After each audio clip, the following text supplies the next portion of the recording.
Everybody knows Ninja Gaiden, and everybody knows Shinobi. But that's the beauty of doing Retry. I get a chance to show you a game that you may not have heard about. Hello everyone and welcome to episode 39 of Retry. Today we're going to take a look back at one of my personal favorite ninja games, Ninja Spirit. Released in 1990 by NEC and developed by Irem for the TurboGrafx-16 home console system. Okay, no offense, but in comparison to its ninja counterparts, Ninja Spirit's story is pretty weak. Your father is murdered by a monster, and you have to slash your way through 7 levels to try to get your revenge. What Ninja Spirit lacked in story, it made up tenfold in gameplay. One great example of that, as you can see here, Ninja Spirit has spirit clones that help you fight through the game. It's a great gameplay feature, so good in fact that it would be used later in Ninja Gaiden 2. Another unique gameplay feature of Ninja Spirit is the ability to use your sword to knock away incoming attacks. Got some bad guys that won't quit throwing daggers at you? No problem. Just make sure that you flash your sword at the right time and you'll destroy the incoming projectile. The actual controls on the game work extremely well too. I mean, you've got basically a jump button which you can tap for a little hop, or you can press the full jump and go almost the entire length of the screen. The game is set up like a pretty standard 2D action game.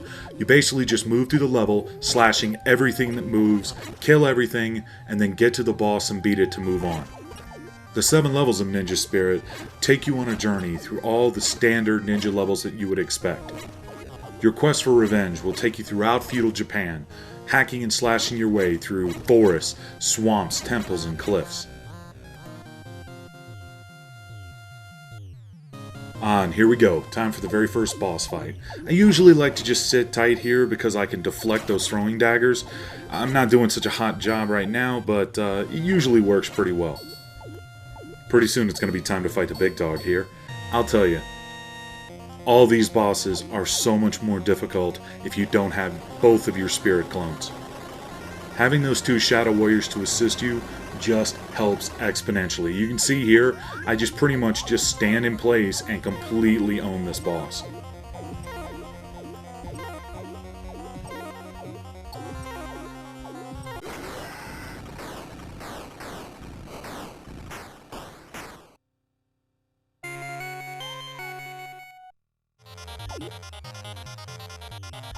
I'll tell you, this is absolutely my favorite level of the game. There was something as a kid about jumping from branch to branch with my spirit clones trailing behind me fighting wave after wave of ninjas. Honestly, it reminded me most of my favorite anime movie of all time, Ninja Scroll. Let's talk a little bit about Irem, the people that developed Ninja Spirit. They were founded in 1974, my birth year, and they're still around. It's kind of a cool thing. I look at a lot of these retro games and the companies have come and gone, but it's nice to see one that's still out there and still making great video games. Now currently in Japan, Irem makes exclusive titles for the PlayStation 2, PlayStation 3, and the PlayStation Portable. But back in the day, they were very well known for releasing some popular titles that came out on a ton of different systems. Ninja Spirit, of course, being one. They were also responsible for Moon Patrol, R-Type, and Kung Fu Master. R-Type has had a lasting impression in North America, but even more so in Japan, where it continues to be one of the most popular shooting game series of all time.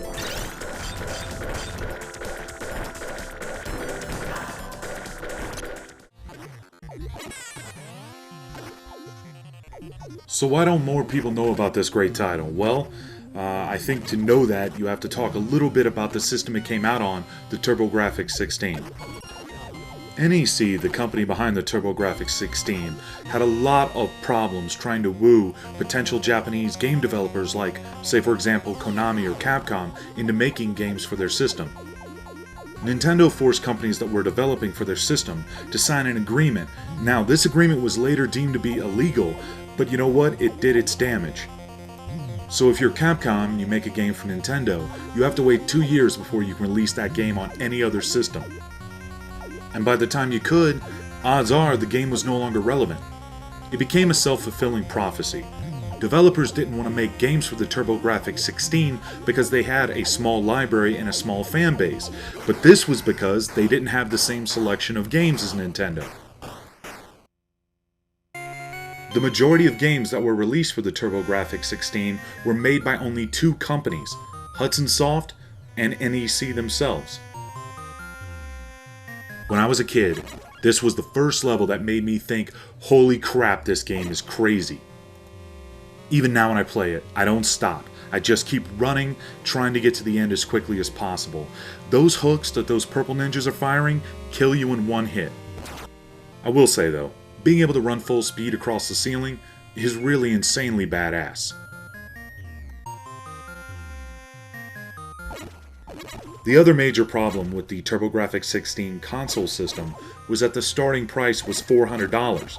It also had a CD add-on which sold for $150 more. In 1991, this price point put NEC system in 4th place. That's behind the Super Nintendo, the Sega Genesis, and even the original Nintendo, which was clearly out of date at this time. But this just goes to show, many systems have come and gone over the last 3 decades, and the truth of the matter is, Ninja Spirit proves that there are gems on every single one of them that are worth tracking down.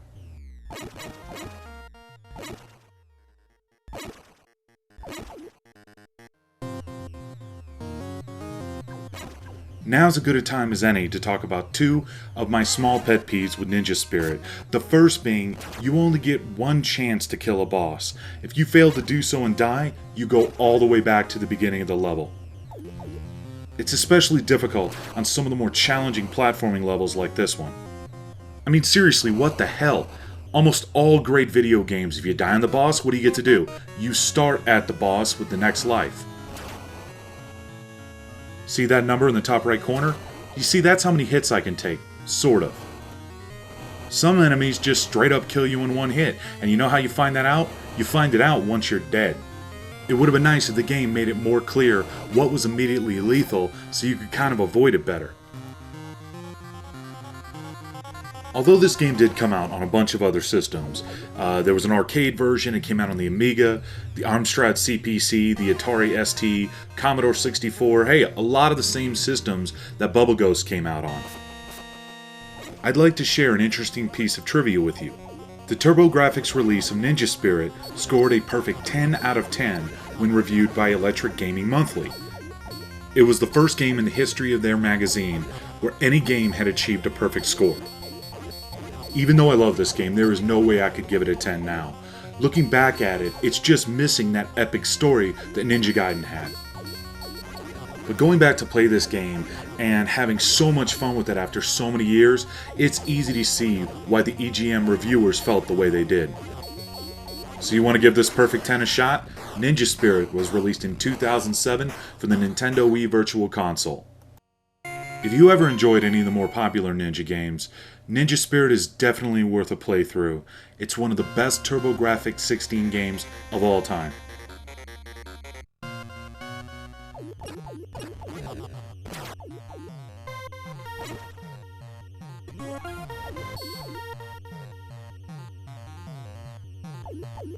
Thanks for watching. For VideoGameSaga.com, this is Tony B, and I'm out. Retry? You know it.